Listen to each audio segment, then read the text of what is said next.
Assalamualaikum warahmatullahi wabarakatuh. Kami dari kelompok 2 akan mempresentasikan materi serta contoh soal statistika teori, yaitu statistika non-parametrik.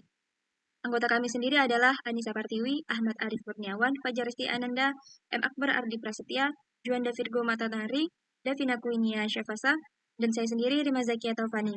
Baik, di sini saya Ahmad Arif Kurniawan ingin menjelaskan sedikit tentang statistika non-parametrik itu sendiri.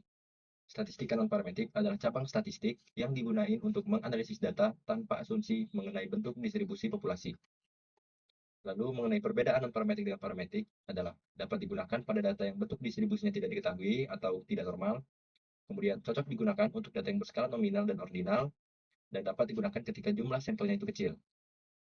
Untuk kelebihannya itu sendiri, tidak memerlukan data berdistribusi normal, dapat menganalisis data-data kuantitatif, lebih fleksibel dan mudah diterapkan, serta proses perhitungan cenderung lebih sederhana dan mudah dipahami. Lalu untuk kekurangan dari statistika non-parametrik itu ada kurang efisien ketika data sebenarnya memenuhi syarat uji parametrik. Lalu beberapa metode mengubah data menjadi bentuk peringkat sehingga informasi asli dari data dapat berkurang, dan ada hasil uji dianggap kurang sensitif terhadap perbedaan kecil dalam data. Untuk manfaatnya itu sendiri adalah dia bermanfaat dalam situasi ketika syarat-syarat dalam uji parametrik tidak terpenuhi, lalu membantu dalam penelitian yang menggunakan data survei dan memungkinkan peneliti untuk tetap dapat mengambil kesimpulan tanpa harus menguji normalitas data terlebih dahulu.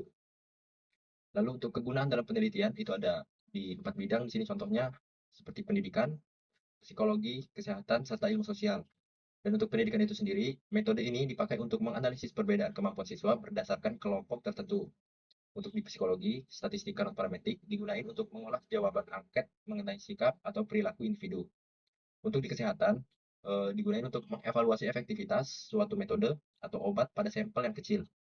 Dan terakhir, ilmu sosial digunakan untuk membantu peneliti memahami pendapat, preferensi, atau persepsi masyarakat terhadap suatu isu atau kebijakan. Kesempatan kali ini saya akan mempresentasikan 4 jenis uji statistik non-parametrik yang sering digunakan sebagai alternatif dari uji parametrik. Yang pertama, kita akan membahas uji bertanda Wilcoxon, yaitu alternatif dari parity test dalam statistik parametrik. Nah, uji ini digunakan ketika kita ingin mengetahui apakah terdapat perbedaan yang signifikan antara dua data berpasangan, namun datanya tidak memenuhi asumsi parametrik seperti normalitas. Nah, uji Wilcoxon ini menggunakan peringkat atau ranking dari selisih pasangan data. Syarat penggunaannya, yang pertama, data harus berpasangan, lalu skala data minimal ordinal. Nah, tujuan dari penggunaan uji Wilcoxon ini untuk mengetahui apakah ada perubahan atau perbedaan signifikan antara dua kondisi yang diukur pada subjek yang sama. Selanjutnya adalah uji Mann-Whitney atau uji U. Uji ini merupakan alternatif dari uji T2 sampel independen. Nah, uji ini digunakan untuk menguji apakah dua kelompok independen memiliki perbedaan distribusi. Karena bersifat non-parametrik, uji ini tidak bergantung pada asumsi normalitas dan lebih cocok untuk data yang berskala ordinal atau tidak berdistribusi normal. Syarat penggunaannya, sampel harus acak dan independen. Skala data minimal ordinal, sama seperti yang Wilcoxon tadi. Nah, lalu hipotesisnya ada H0, yaitu tidak ada perbedaan distribusi antara kedua kelompok, lalu ada H1, di mana ada perbedaan distribusi antara kedua kelompok. Lalu yang ketiga ada uji Kruskal-Wallis, yaitu alternatif dari ANOVA satu arah. Nah, uji ini digunakan untuk membandingkan 3 atau lebih kelompok independen. Seperti uji non-parametrik lainnya, Kruskal-Wallis tidak menggunakan nilai asli data, melainkan peringkat median. Uji ini juga sangat berguna ketika data tidak normal atau ketika skala data hanya ordinal. Nah, syarat penggunaannya yang pertama, sampel acak dan independen. Lalu yang kedua, skala data minimal ordinal. Sama seperti uji yang sebelumnya, yang uji U itu ini juga ada hipotesis H0 yang dimana semua kelompok berasal dari populasi yang sama, lalu H1 minimal ada satu kelompok yang berbeda. Yang terakhir adalah uji Friedman, yaitu alternatif dari ANOVA satu arah berulang atau repeated measures ANOVA. Uji ini digunakan ketika ada 3 atau lebih kondisi yang diukur pada subjek yang sama, sehingga datanya bersifat berpasangan atau berulang. Nah, uji Friedman bekerja dengan cara memberi peringkat pada nilai dalam setiap subjek, kemudian membandingkan peringkat antar perlakuan. Lalu syarat penggunaannya, sampel harus berpasangan, yaitu subjek yang sama diukur beberapa kali. Lalu sama seperti uji-uji yang sebelumnya ada hipotesis H0, yaitu di mana tidak ada perbedaan antar perlakuan, dan H1 ada perbedaan signifikan antar perlakuan. Secara keseluruhan, keempat uji non-parametrik ini merupakan solusi ketika data tidak memenuhi asumsi uji parametrik, khususnya normalitas. Nah, pemilihan uji yang tepat sangat bergantung pada jenis data, jumlah kelompok, dan hubungan antar sampel, apakah independen atau berpasangan. Menjelaskan contoh soal uji Wilcoxon. Di sini ada soal yaitu seorang peneliti ingin mengetahui apakah penggunaan metode belajar baru berpengaruh terhadap nilai kuis mahasiswa.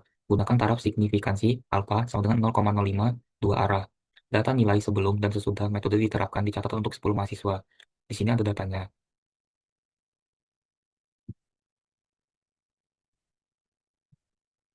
Lanjut ke langkah jawaban uji Wilcoxon. Yang satu, merumuskan hipotesis penelitian. Yang kedua, menghitung nilai selisih dari setiap data pengamatan.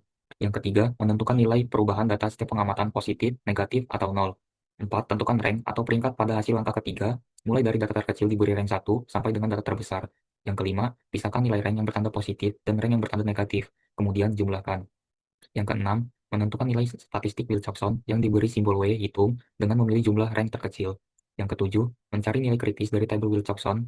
Yang kedelapan, penarikan kesimpulan. Ya, di sini kita tentukan dulu statistik ujinya. Ada mahasiswa, ada nilai sebelum dan sesudah, selisih, nilai mutlaknya, rank, dan tanda rank. Di sini kita cari dulu selisihnya, yaitu YI dikurang XI. Jadi di sini 75 dikurang 70 yaitu 5, dan 65 dikurang 68 yaitu min 3, 78 dikurang 72 adalah 6, dan seterusnya. Di sini kita tentukan nilai mutlaknya, yang artinya apa? Artinya yang bertanda minus di sini diubah jadi ke positif semua. Lalu kita tentukan ranknya. Di sini tentukan rank atau peringkat pada hasil langkah ketiga itu mulai dari data terkecil diberi rank 1 sampai dengan data terbesar. Di sini data terkecilnya itu adalah 2, jadi kita beri rank di sini 1. Nah, habis data 2 ini ada angka ketiga. Angka ketiga ini ada 1, ada 2, dan ada angka 3. Di atas rank 1 itu kan ada 2, 3, dan 4. Jadi di sini kita menggunakan rumus 2 ditambah 3 ditambah 4 dibagi 3 ini banyaknya nilai sama dengan 9 bagi 3 yaitu 3. Jadi di sini ranknya 3. Dan seterusnya seperti itu di 5 dan ke-6 juga cara menentukannya juga sama seperti yang di atas ini. Lalu kita beri tanda rank positif dan negatif. Cara menentukannya yaitu di sini kan tadi selisihnya ini ada positif, jadi kita taruh di kotak yang di positif. Sedangkan yang di negatif ini, rank yang 3 ini, karena tadi di selisihnya itu min 3, maka kita taruh di kotak min 3, di kotak negatif, dan seterusnya. Lalu dijumlahkan yang positif dan negatif, hasilnya 38,5 dan 16,5. Di sini ada hipotesis, H0 tidak terdapat perbedaan nilai mahasiswa sebelum dan sesudah penerapan metode belajar baru. Dan H1 terdapat perbedaan nilai mahasiswa sebelum dan sesudah penerapan metode belajar baru. Di sini kita sudah mendapatkan nilai dari W hitungnya. W hitung itu didapat dengan memilih jumlah rank terkecil. Di sini rank terkecilnya itu adalah 16,5. Lalu kita mencari nilai kritis dari tabel Wilcoxon. Cara mencari nilai kritisnya yaitu di sini kan banyak datanya ada 10. Dan kita menggunakan dan di soal itu disuruh menggunakan signifikasi alfa 0,05 dua arah. Jadi kita lihat tabel uji Wilcoxonnya yaitu kita memiliki data yaitu di sini ada 10 data dan kita menggunakan two-tailed test atau uji dua arah dan kita menggunakan alfanya itu 0,05 dan di sini ada 8. Jadi W table-nya itu kita dapat 8. Lanjutnya kesimpulannya yaitu berdasarkan hasil perhitungan uji Wilcoxon diperoleh nilai W hitung 16,5. Sementara itu nilai kritis dari tabel Wilcoxon untuk N sama dengan 10. Pada alfa 0,5 0,05 dua arah adalah W table-nya 8.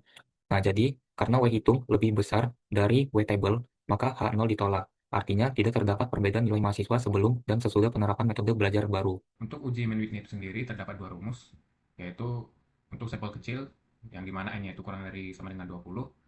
Untuk rumusnya sendiri yaitu 1 dan U2.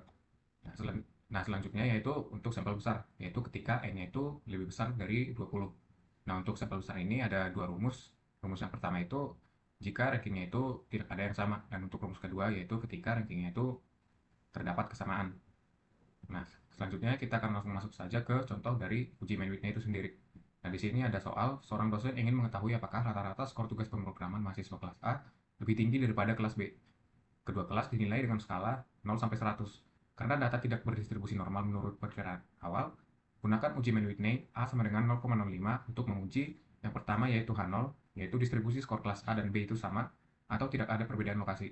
Nah, untuk yang kedua yaitu H1, yaitu distribusi skor yang berbeda atau dua arah. Nah, di sini ada dua nilai kelas yaitu kelas A dan juga kelas B. Nah, pertama kita itu perlu mengurutkan datanya terlebih dahulu. Nah, di sini saya sudah mengurutkannya dari yang terkecil sampai yang terbesar untuk masing-masing kelas.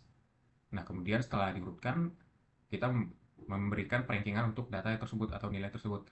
Nah, di sini saya memberikan perankingan itu mulai dari yang terbesar sampai yang terkecil, yang dimana rankingnya itu sama untuk kedua kelas. Nah, di sini terdapat N dan juga R. Untuk N itu merupakan banyak data atau banyak kelas. Nah, karena di kelas A itu ada 8, jadi N1-nya itu 8. Itu juga sama seperti N1, N2 juga dari banyak kelas, yang dimana N2-nya itu ada 7. Nah, untuk R1 itu dilihat dari ranking.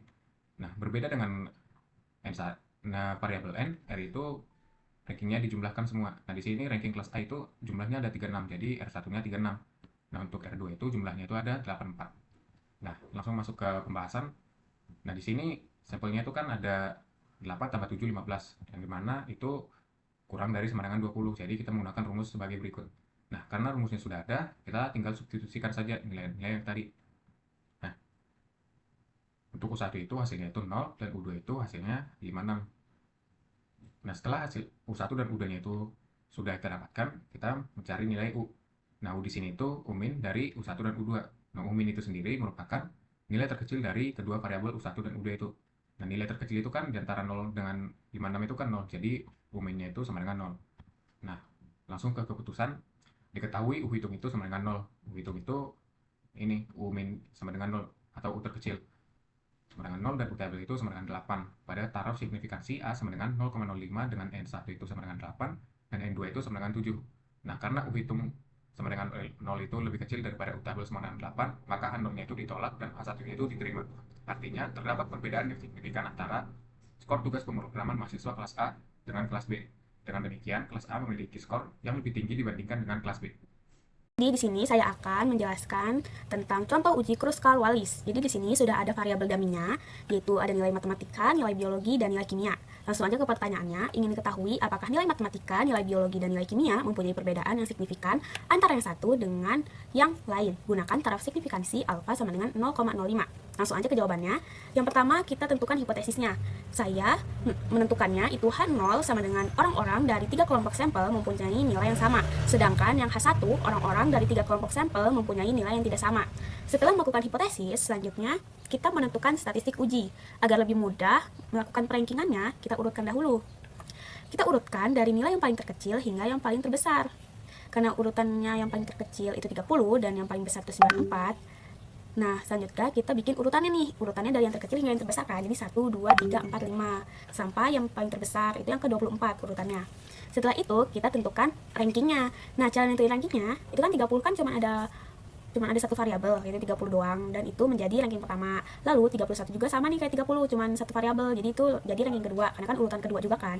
Nah, kalau variabelnya 2 atau 3 itu kita caranya, karena kan di 32 ini kan ada 2 variabel. Nah, di antara 2 variabel ini mereka urutan 3 dan 4. Nah, jadi tinggal kita tambah lalu dibagi 2. Jadi 3 tambah 4 bagi 2. Jadi urutan ketiga ditambah urutan keempat ini bagi 2. Jadi 4 ditambah 3 itu 7, terus dibagi 2, hasilnya 3,5. Jadi ranking 32 itu adalah 3,5.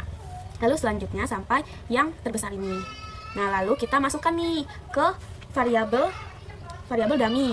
Nah, kita tentuin rankingannya dari nilai matematika, ranking 2, nilai matematika 31, ranking 2, 40, rankingnya 6,5. Tuh, pokoknya dimasukin aja sesuai sama yang kita urutkan ini. Jadi urutan ini tuh nilainya gabung, nilai matematika, nilai biologi, nilai kimia, itu kita gabung.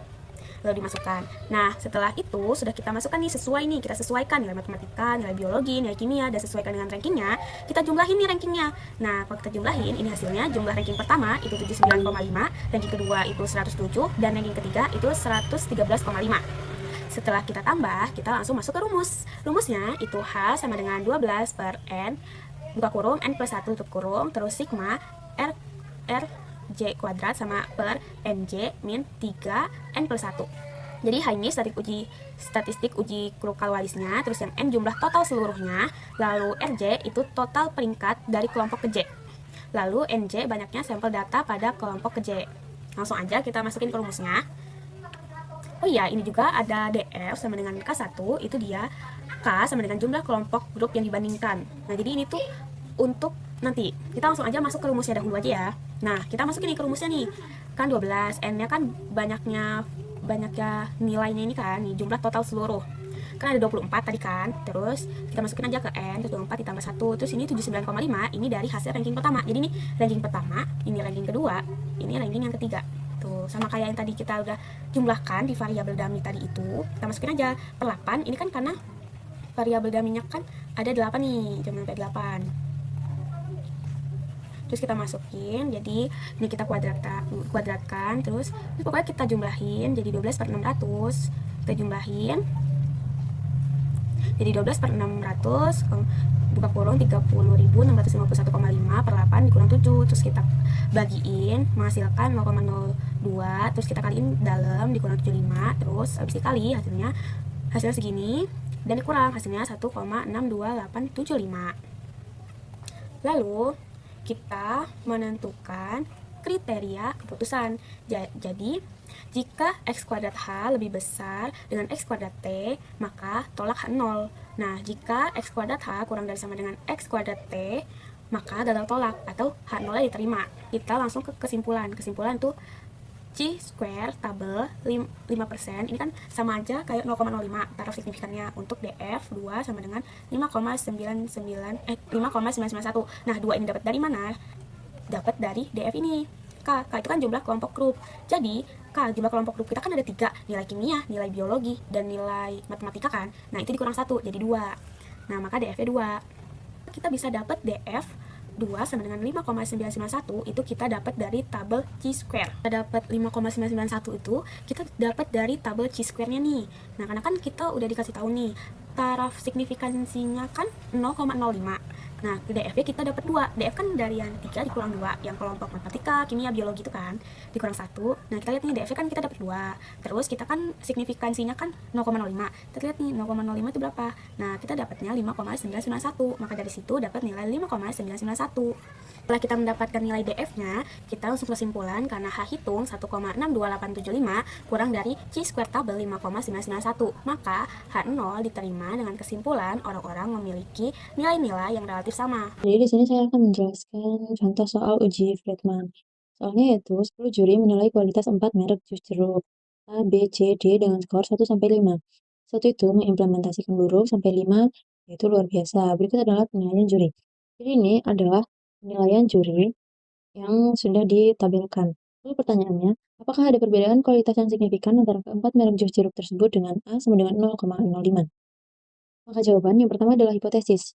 H0, yang berarti tidak ada perbedaan kualitas di antara keempat merek jus jeruk. Atau HA, ada minimal satu merek yang kualitasnya berbeda. Konversi nilai menjadi peringkat untuk setiap juri. Peringkat tertinggi itu dituliskan dengan angka 1 dan terendah itu 4.